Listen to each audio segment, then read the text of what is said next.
एक गांव में माधव नाम का व्यक्ति रहा करता था। माधव बहुत मेहनती था, परंतु उसे दिन रात एक ही चिंता सताती थी कि वह अपने व्यवसाय में सफल होगा कि नहीं। इस कारण माधव आवेश में आकर खुद का ही नुकसान कर बैठता। एक बार माधव टमाटर की खेती करने की सोचता है और वह अपने खेत में अच्छी क्वालिटी के टमाटर के बीज बो देता है। कुछ समय बाद उसकी फसलें उग जाती हैं। माधव के टमाटरों की खेती बहुत अच्छी होती है और वह उन टमाटरों को लेकर मंडी जाता है और एक व्यापारी से बोलता है। सेठ जी, देखिए, एकदम ताजे और अच्छे बीज के टमाटर हैं, लाल लाल। इसको मैं 5 रुपए प्रति किलो के हिसाब से ही बेचूंगा। पहली बार मंडी आया है क्या? यहाँ के भाव व्यापारी तय करते हैं, किसान नहीं। 3 रुपए प्रति किलो दे तो बात कर, वरना अपना रास्ता नाप। नहीं नहीं सेठ जी, इससे कम मैं नहीं बेचूंगा, भले ही मुझे नुकसान क्यों ना हो जाए। ठीक है, आखिर मैं भी तो देखूं तेरे कौन टमाटर खरीदता है। इसके बाद माधव के पास एक के बाद एक ग्राहक आते हैं, पर टमाटर का दाम सुनकर वह लौट जाते हैं। शाम तक माधव के एक भी टमाटर नहीं बिकते और वह गुस्से में आकर पास की नदी में अपने टमाटर फेंक देता है और इससे अपना ही नुकसान कर बैठता है। एक दिन माधव अपने खेत में उदास बैठा था। तभी दूसरे खेत का मालिक उसके पास आता है। अरे माधव, क्या बात है? ऐसे उदास क्यों बैठा है? खेती नहीं करना क्या? अरे अब चाचा, आपको क्या ही बताऊं।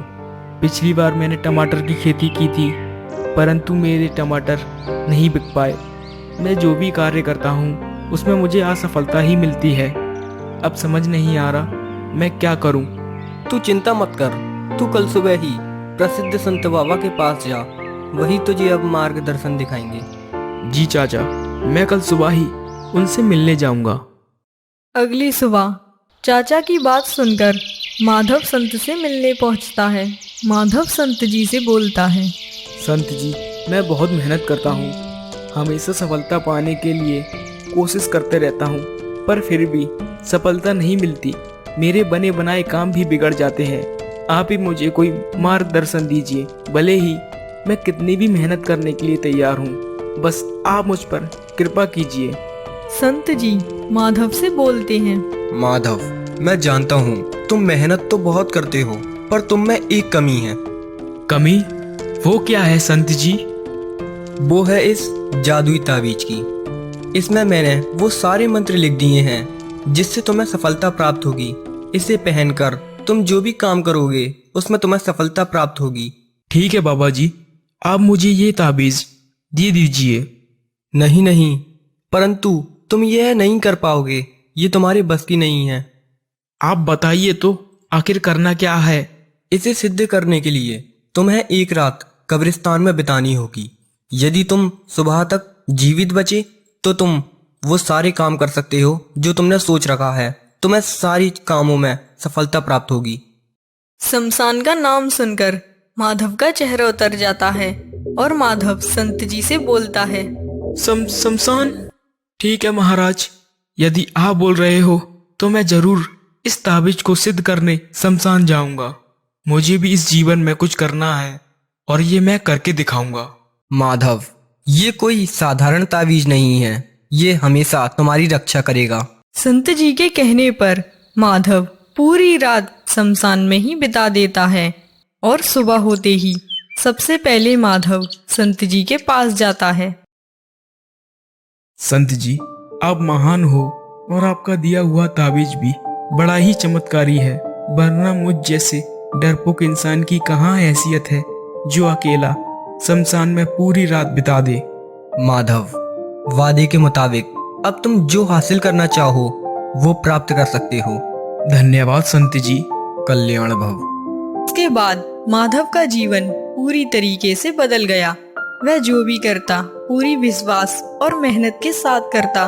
उसे लगता कि ताबीज की शक्ति से वह हर कार्य में सफल होगा और धीरे धीरे सच में ऐसा होने भी लगा। वह भी गांव के सफल लोगों में गिनने लगा। माधव सब्जियों की बड़ी फैक्ट्री खोल लेता है और उसमें काफी लोग काम करने आते हैं। उसकी सब्जियां दूर दूर के शहरों तक जाती हैं। एक दिन माधव ने सोचा, मैं इतना सफल हो गया, पर जिन्होंने मुझे सफल बनाया है मैं उनसे मिलने नहीं गया।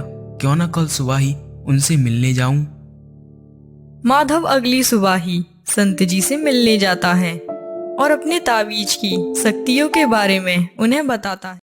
गुरुजी, मैं वही हूँ जो आपके पास एक बार आया था और आपने मुझे यह जादुई ताबीज दिया था। आपके इस जादुई ताबीज ने मेरी पूरी जिंदगी ही बदल दी। हाँ बेटा माधव, मैं तुझे पहचान गया। जरा अपना ताबीज तो देना। माधव अपना तावीज बाबा को निकाल कर देता है और बाबा तावीज के ऊपर लगे हुए कपड़े को बाहर निकाल देते हैं और उसके अंदर मामूली सा पत्थर होता है। यह देखकर माधव के होश उड़ जाते हैं। गुरुजी, यह तो साधारण सा पत्थर है, लेकिन आप तो बोल रहे थे कि इसमें वह सभी मंत्र लिखे हैं जिससे हमें सफलता मिलती है। हाँ बेटा, यह साधारण सा पत्थर है। मैंने इसमें कोई भी मंत्र नहीं लिखा। तू सफल हुआ है, वह तू अपने आत्मविश्वास से हुआ है जो कि मर चुका था। मैंने तो बस तेरे विश्वास को जगाया है। अगर इंसान अपने पूरे विश्वास से कोई भी कार्य करे तो उसमें वह सफल अवश्य होता है। परंतु गुरुजी, आपने मुझे शमशान में रुकने के लिए क्यों बोला? तेरा विश्वास जगाने के लिए। मुझे पता था तुझे शमशान में कुछ नहीं होगा और तुझे यह भी लगेगा कि ये सब ताबीज के वजह से हुआ है। मैं समझ गया बाबा। मैं अब कोई भी कार्य अपने पूरे विश्वास से करूंगा।